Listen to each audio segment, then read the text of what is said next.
Hey, what's up, friends? How you guys doing? So on today's video, I want to do a comparison between the LG G Stylo and the LG Vault, both offered on Boost Mobile. Let me just start off by telling you guys that I'm not going to run benchmarks in this for the simple fact that I've rooted both phones. And so because both phones are rooted, they've been modified. So the scores that I would get in benchmarking them will be entirely different than what you guys would get if you guys just bought these phones brand new and unboxed them and then did a benchmark test. All I'm going to do is basically, from my point of view as a consumer, give you guys my thoughts since I used both phones, and tell you guys what I like about each one and what I dislike. And hopefully that'll help someone out there who's deciding between the two. So, let's just start off by comparing the specs between both phones, okay? Now, they run pretty similar when it comes to the specifications. Let's start off with the processor. They both are clocked at 1.2 gigahertz. They're both quad-core processors, but the G Stylo has the Snapdragon 410, as the Vault has the Snapdragon 400. They both have 1 gig of RAM. They both have 8 gigs of internal storage, with 3 gigabytes available on the Vault and 3.4 gigabytes available on the Stylo. They both accept expandable memory, I believe up to 32 gigabytes. You can go more, but that's for a different topic. And they both have 3,000 milliamp hour batteries that are removable. The G Stylo has a 5.7 inch display with a resolution of 720 by 1280. And the Vault has a 4.7 inch display with a resolution of, I believe it's 540 by 960. So a little bit lower resolution compared to the G Stylo. And of course the G Stylo is a phablet and it does come with the stylus, which is pretty unique because this stylus only actually technically works with the G Stylo screen. It does not work well with other smartphones as like a normal stylus would. The Vault does not have a stylus, but then again, the Vault is a smartphone. The G Stylo is a phablet. If you don't know what a phablet is, it's a crazy name for a phone that is in between a smartphone and a tablet.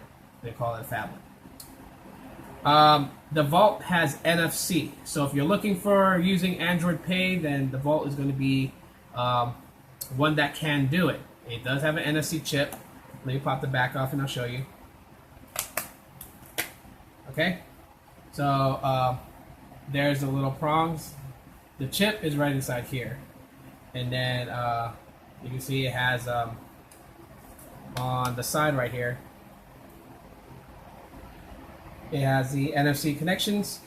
So yeah, you can do Android Pay. You can use Google Wallet. You can do Tap to Pay. I don't believe it supports wireless charging, but it does.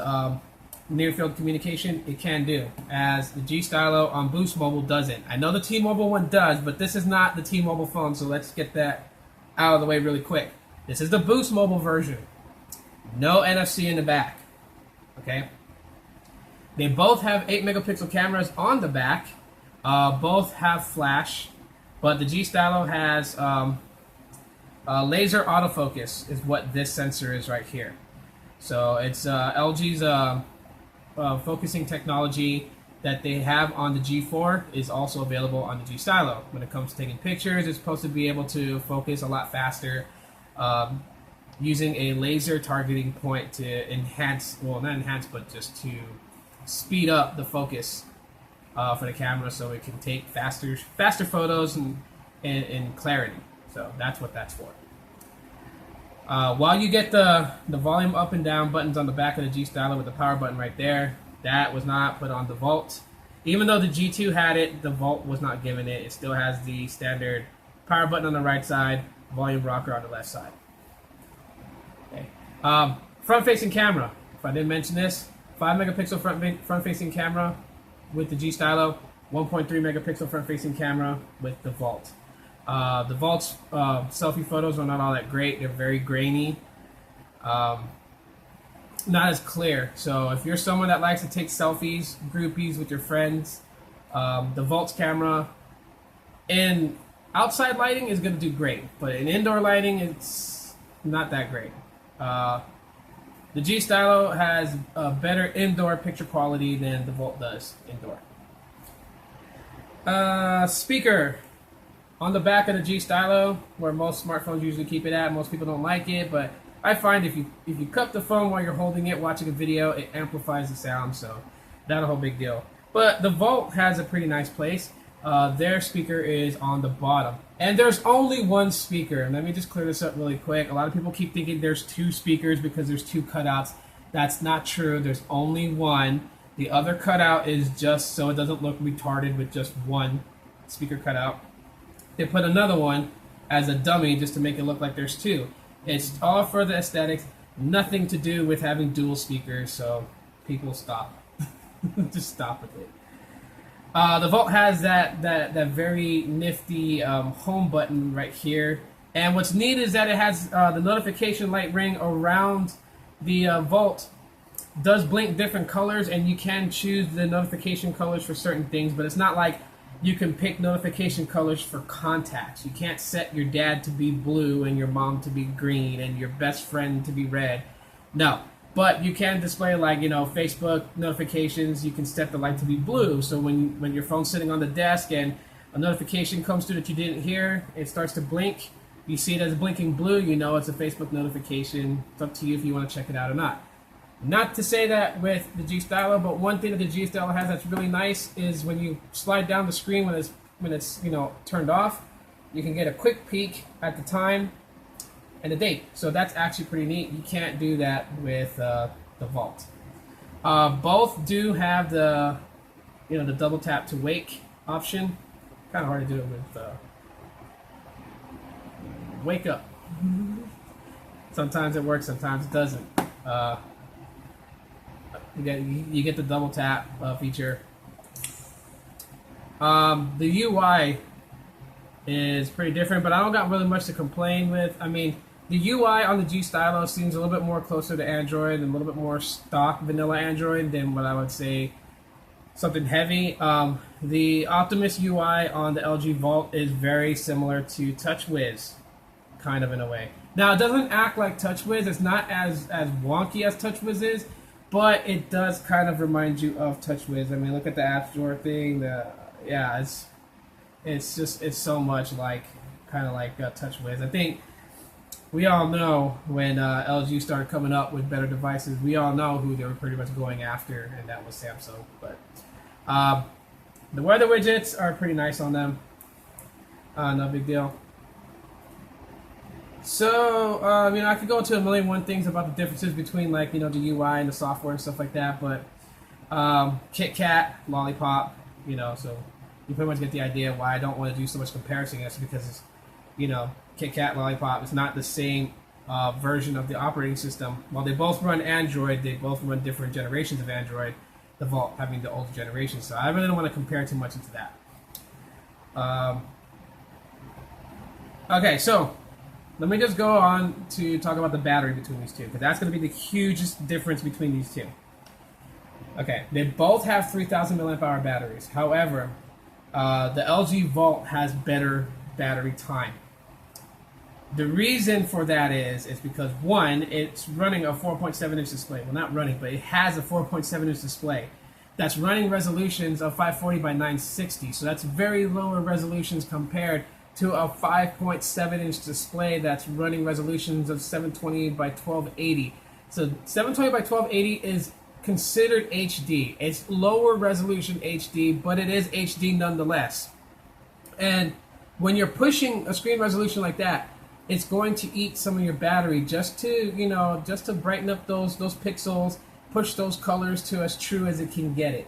Whereas the Volt has 540 by 960, very low resolution, not super low, but it's lower compared to today's standards. And because of that reason, it is not going to eat up that 3,000 milliamp hour battery. This battery is going to carry over at least a day and a half to 2 days on a single charge. I haven't gotten that with the LG G Stylo. I've gotten that maybe most, at max, 22 hours.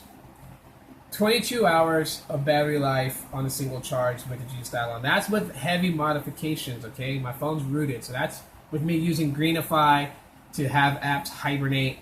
That's with me deleting certain system files that I don't need that was constantly being run in background. Okay, I can get 22 hours on the G Stylo.